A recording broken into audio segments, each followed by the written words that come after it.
Este ano tem Copa do Mundo de Futebol Masculino e pela primeira vez será no Oriente Médio.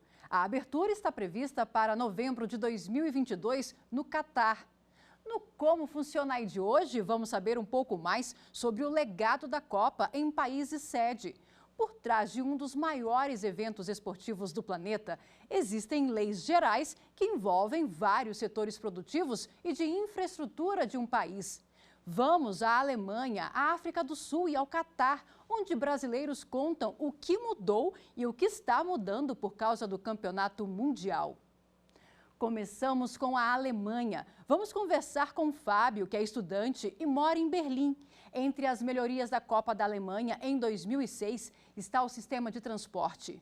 Fábio, conta pra gente como funciona aí.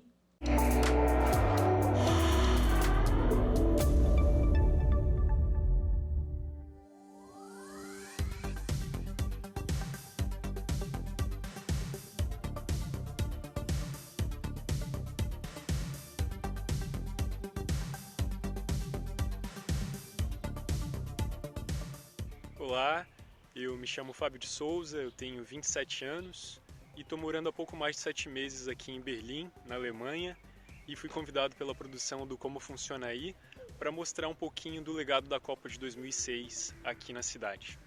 Vamos lá? Eu resolvi começar aqui em frente ao Olympia Stadium.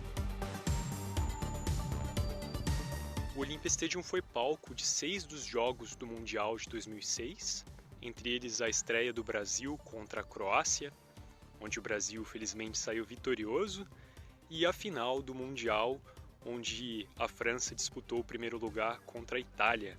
O estádio foi totalmente reformado para sediar o Mundial, mas, para além das reformas, a Copa do Mundo teve um significado ainda mais especial para o Olympia Stadium. Ele que foi construído para sediar originalmente os Jogos Olímpicos de 1936, durante um momento bastante obscuro da história, foi agora palco de um momento de muita vibração, de memórias muito mais positivas, onde depois de mais de 100 anos de conflitos, 2 guerras mundiais, pessoas de diversas partes do mundo puderam se reunir para celebrar esse momento histórico que foi a Copa do Mundo de 2006. A vibração e entusiasmo eram tão grandes que esse ficou conhecido como German Fairy Tale, ou Conto de Fadas alemão. E para falar do assunto, convidamos Gustavo Lopes de Souza, advogado e membro da Academia Nacional de Direito Desportivo.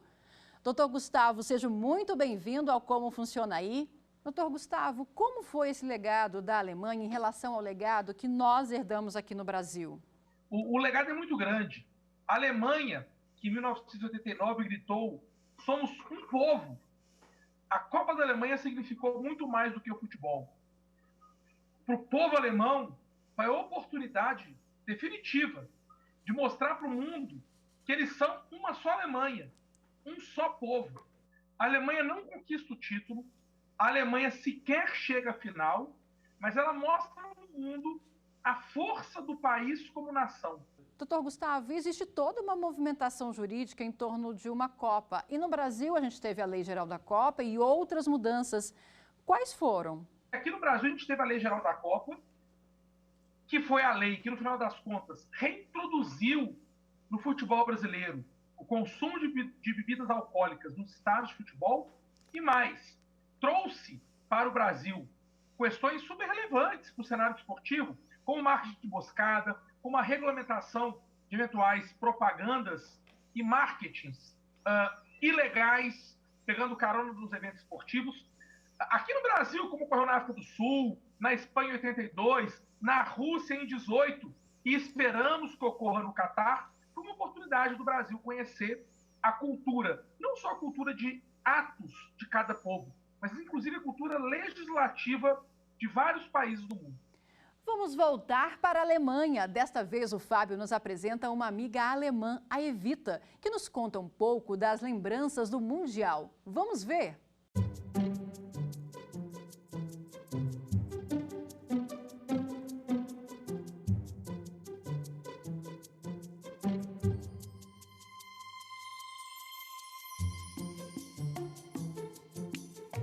Eu convidei também a minha amiga Evita, que nasceu aqui na Alemanha, para compartilhar uma experiência um pouco mais pessoal sobre a Copa de 2006.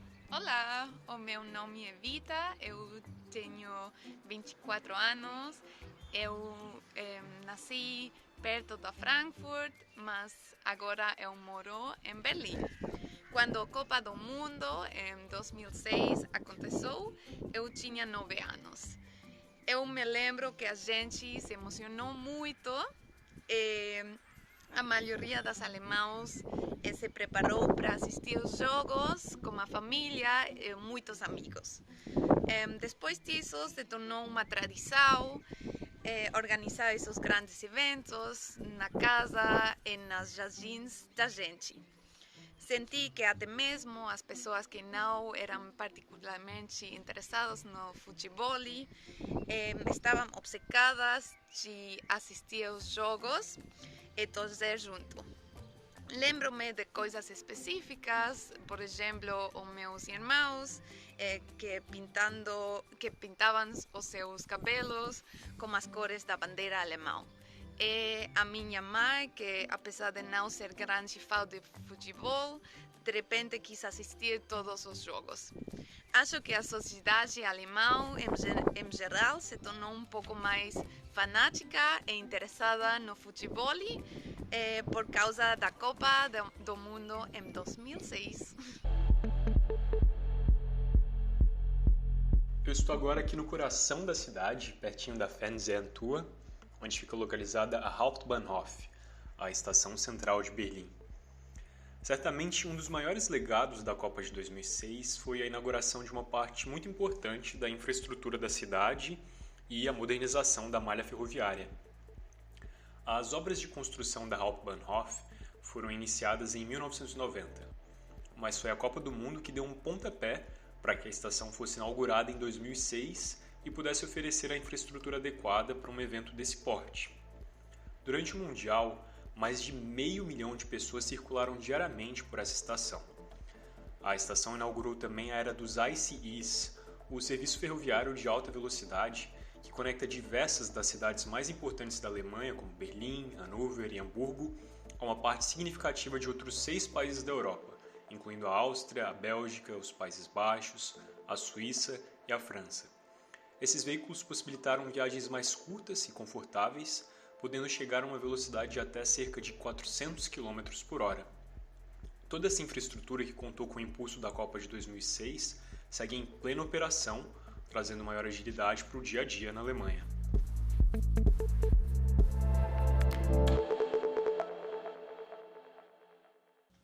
Dr. Gustavo, a Alemanha usou o Mundial de 2006 para antecipar o trem-bala e melhorar a logística no país. Foi um investimento planejado? Claro que sim. O Japão já havia aproveitado a oportunidade dos Jogos Olímpicos de 68 em Tóquio para poder apresentar o trem-bala para o mundo. E a Alemanha aproveitou a Copa do Mundo de 2006 para apresentar o trem-bala para o povo alemão. Agora, chega a ser emocionante. O maior legado da Copa de 2006 para o mundo e para o povo alemão foi a unicidade do povo. Ninguém no mundo sabe o que é separar famílias dentro de uma mesma cidade. A Alemanha se unificou politicamente e geograficamente, ou se reunificou em 89, mas a grande reunificação para o mundo, a consagração, se deu nos Jogos da Copa do Mundo de 2006. Agora vamos para a África do Sul. O contato é com uma brasileira que acompanhou os Jogos da Copa do Mundo de 2010. A Marília mora em Joanesburgo, maior cidade do país. Marília, como funciona aí?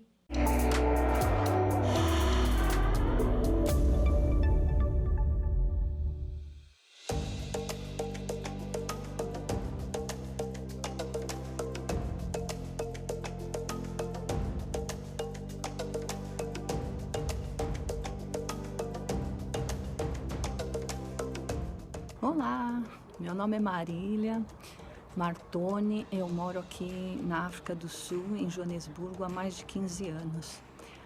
Todo mundo me pergunta, como brasileira, né, como que foi a Copa aqui e o que aconteceu depois da Copa, como que foi depois da Copa do Mundo.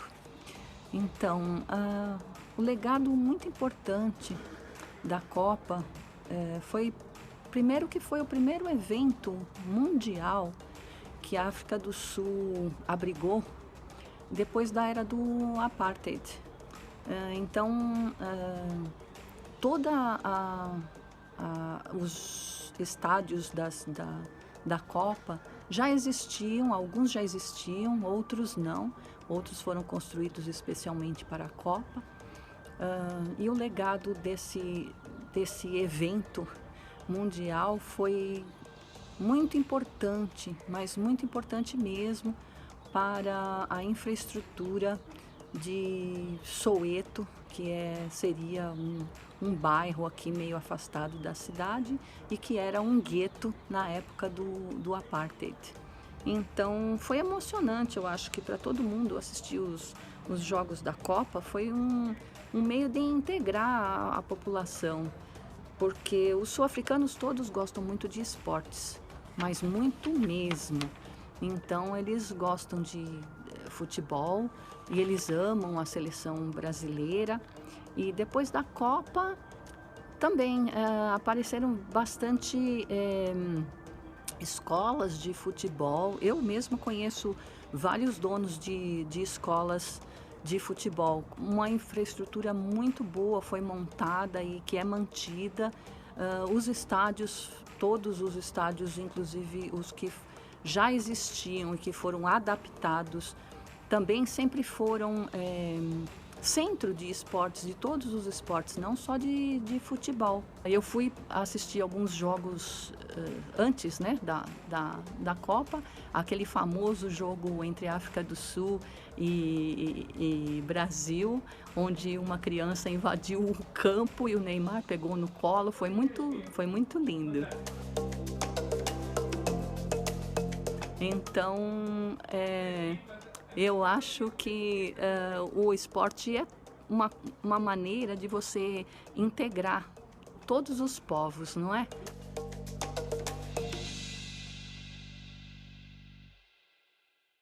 Doutor Gustavo, na Copa da África do Sul houve ganhos e perdas. Isso aconteceu também aqui no Brasil. Nesse contrato entre o governo e a FIFA, existe um meio termo? Sempre que a FIFA organiza uma Copa do Mundo, ela traz uma série de exigências para o país organizador. E é assim desde a Copa da Espanha, pelo menos. E de lá para cá, todos os países fizeram algum tipo de concessão. Aqui no Brasil, o país aceita, por meio de uma lei federal, que é a Lei Geral da Copa, que ocorreu uma Lei Geral da Copa na África do Sul, ocorreu uma Lei Geral da Copa na Alemanha. No Catar, ainda temos algumas discussões, porque o Catar é um reino, né, uma monarquia ditatorial, mas o Brasil, ele aceita que as bebidas alcoólicas, especialmente a cerveja, tem uma grande marca de cerveja que patrocina a Copa do Mundo, que essa marca de cerveja pudesse vender o seu produto durante os jogos, e o Brasil aceita também que aquelas empresas que eventualmente fizeram comerciais ou propagandas utilizantes da Copa do Mundo, mas que não fossem patrocinadoras, que essas empresas fossem punidas, inclusive criminalmente. Então, é uma troca. A FIFA, ela traz um evento global que traz uma visibilidade monstruosa, mas ao mesmo tempo, a FIFA diz o seguinte: eu preciso que vocês me deem algo em troca. E aí vem os interesses comerciais da FIFA, que é algo extremamente natural nas Copas do Mundo, nos Jogos Olímpicos, desde o início dos anos 80. Vamos agora para o intervalo e voltamos já.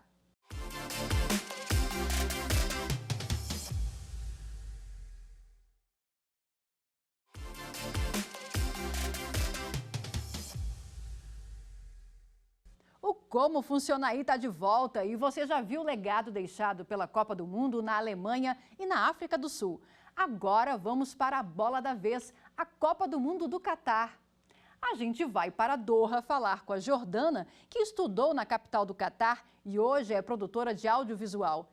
Ela nos fala um pouco sobre como está sendo a movimentação de um país sede de Copa do Mundo e as principais melhorias na cidade. Jordana, como está funcionando aí?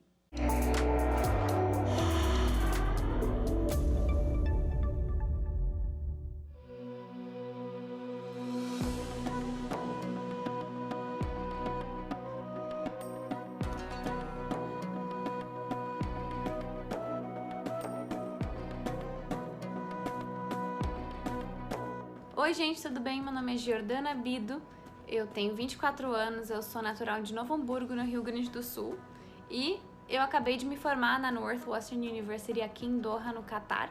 É uma universidade americana com sede no estado de Illinois, na cidade de Evanston, que fica próximo a Chicago, mas que também tem um campus em Doha.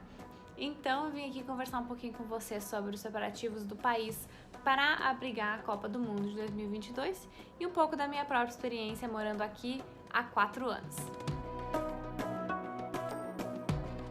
Os preparativos da Copa do Mundo podem ser vistos em qualquer lugar, a qualquer momento. Por exemplo, o mais claro de todos, eu acho que são as obras que acontecem aqui no Catar, porque é um país que está criando cidades, está construindo hotéis, está construindo estradas para receber os milhões de turistas que vão vir para o Catar no final desse ano, né? Então, em novembro, a gente está vendo que tem coisas se movimentando o tempo inteiro. Então, por exemplo, tem construção na cidade inteira, o que é bom, porque eles estão criando, eles estão construindo essas coisas novas a fim de abrigar da melhor maneira possível esses turistas que estão vindo pra cá no final do ano. Ao mesmo tempo, pra gente que mora aqui, é residente, tem que se virar, tem que trabalhar, tem que ir buscar o filho na escola, tem que ir no supermercado, né? Tem que transitar na cidade, às vezes é um pouco complicado em função da construção. É um pouco complicado, mas ao mesmo tempo é muito bom ver que eles estão investindo muito nisso. E estão investindo muito, né, na experiência que o turista vai ter quando vier em novembro, né? Os estádios, por exemplo, já estão todos prontos. Então eu já conheci alguns deles, já conheci o 974 Stadium, que é todo feito de container. Já conheci o Ahmed Bin Ali, que fica pertinho de onde eu morava, de onde eu estudava até poucos meses atrás. Já conheci o próprio estádio da Education City, que fica dentro da cidade universitária que eu acabei de comentar.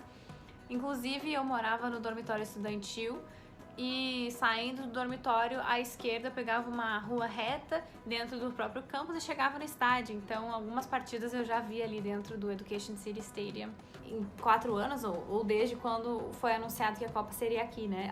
Pra mim, 4 anos que eu vejo essas mudanças acontecendo, mas com certeza já vem de mais tempo todas essas mudanças positivas pro país.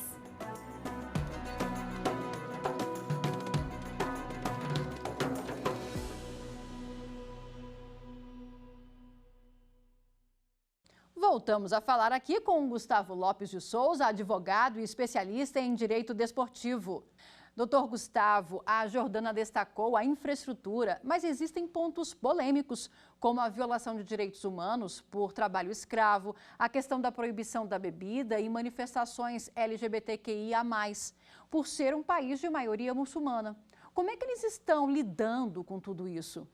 Durante toda a preparação para a Copa do Mundo, o Catar foi muito criticado e a FIFA, inclusive, chegou a responder processos em tribunais internacionais, em tribunais de direitos humanos, em razão dos desrespeitos aos direitos trabalhistas básicos. Há indícios de que várias pessoas, especialmente imigrantes pobres, tenham morrido na construção dos estádios. Independente do que aconteceu, olhando para frente e sem fazer conjecturas daquilo que precisa ser provado do passado, em todo esse período de preparação para a Copa do Mundo, precisamos entregar para o mundo, pós-Copa do Mundo de 2022, um Oriente Médio e um Catar mais humano, mais inclusivo. Que todas as polêmicas e as críticas à Copa do Mundo do Catar sejam convertidas em direitos humanos. E o Catar começa a ceder. As bebidas alcoólicas, antes demonizadas, passam gradativamente a ser aceitas e as manifestações homoafetivas de carinho também têm gradativamente ganhado, não vou dizer apoio, mas tolerância por parte das autoridades do Catar. Vamos voltar a falar com a Jordana em Doha. Ela fala da paixão do Oriente Médio pelo futebol e ainda nos dá um palpite valioso. É com você, Jordana.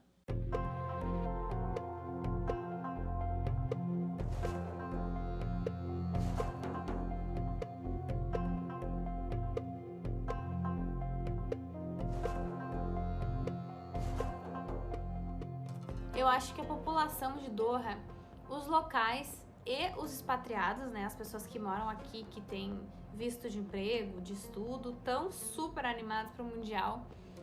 Eu acho que não se fala de outra coisa, desde quando eu vim estudar aqui em 2018, não se falava de outra coisa, a não ser Copa do Mundo. Então, eu acho que eu dei sorte de estar aqui na hora certa, que é num momento desses, né, em que o país está se movimentando muito para atingir pessoas de todos os continentes, né, de todos os cantos do mundo, e que vão precisar de gente de todas as áreas. A gente vê as pessoas visitando os estádios, postando muito nas redes sociais. A gente teve alguns eventos testes aqui, então tipo o FIFA Club World Cup que veio o Flamengo em um ano e depois veio o Palmeiras no ano seguinte. Foram eventos testes que permitiram que a população entendesse um pouco de como vai funcionar, né, no final desse ano. O Mundial de Clubes da FIFA, que o Palmeiras veio, o Catar ainda estava fechado para o turismo, mas quando o Flamengo veio, foi muito divertido, foi muito legal ver e, assim, foi incrível sentir um pouquinho do que vai ser no final do ano, né, quando todo mundo vier para cá. O Catar é um país que incentiva o esporte, sim, tanto é que tem um feriado dedicado ao esporte.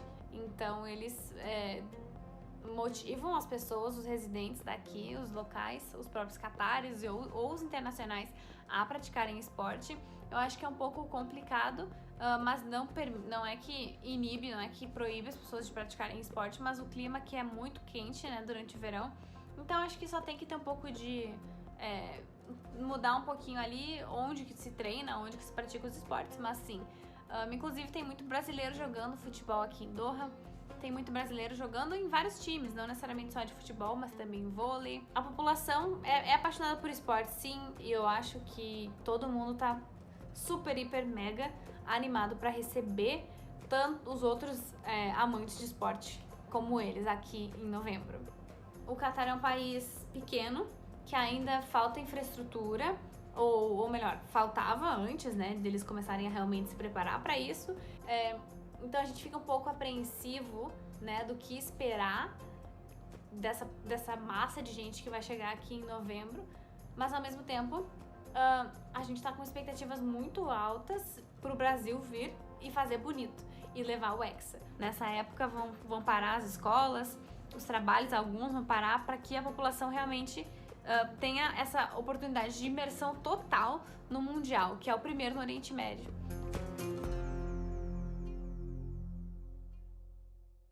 Doutor Gustavo, agora para a gente finalizar, eu gostaria que o senhor destacasse as Copas Mundiais que ficaram na memória e deram certo. Desde que a Copa do Mundo se iniciou lá em 1930, todas deram certo dentro das peculiaridades do seu tempo e do seu espaço. A Copa do Mundo, ela mais até do que os Jogos Olímpicos, significam muito mais do que uma competição esportiva. As últimas Copas do Mundo, quando a FIFA realmente assume esse interesse e de maneira expressa busca legados, busca heranças do Mundial, a Copa do Mundo do Catar, ela pode significar definitivamente o desenvolvimento de um país. Nunca a Copa do Mundo foi realizada num país tão pequeno. Nunca as distâncias entre dois estádios de um mesmo Mundial foram tão pequenas. Para você ter uma ideia, a maior distância entre dois estádios é de pouco mais de 40 quilômetros. Então é possível assistir um jogo e logo após correr para assistir o segundo jogo. Quer dizer, o Catar está pronto para a Copa do Mundo, mas há outros problemas. Por exemplo, a rede hoteleira é muito pequena, porque o país é pequeno. Eu espero de verdade, de coração, pelo que eu acompanho e conheço de mundiais, pelo que a gente viu, pelas transformações no Brasil em 14, na Alemanha em 2006, na África do Sul em 10, antes no Japão e Coreia, rivais históricos, como que se fossem Brasil e Argentina, se uniram para fazer o Mundial em 2002. Eu espero de verdade que o Catar pós-2022 seja o Catar da tolerância. Vamos buscar o respeito e a felicidade mútuas. É disso que o nosso mundo precisa hoje. Doutor Gustavo, muito obrigada pela entrevista. E com essa expectativa, a gente termina o Como Funciona Aí. E a gente fica por aqui, preparando a nossa próxima viagem. Você confere o Como Funciona Aí no site da TV Justiça, no nosso canal no YouTube e também no Instagram. Até a próxima!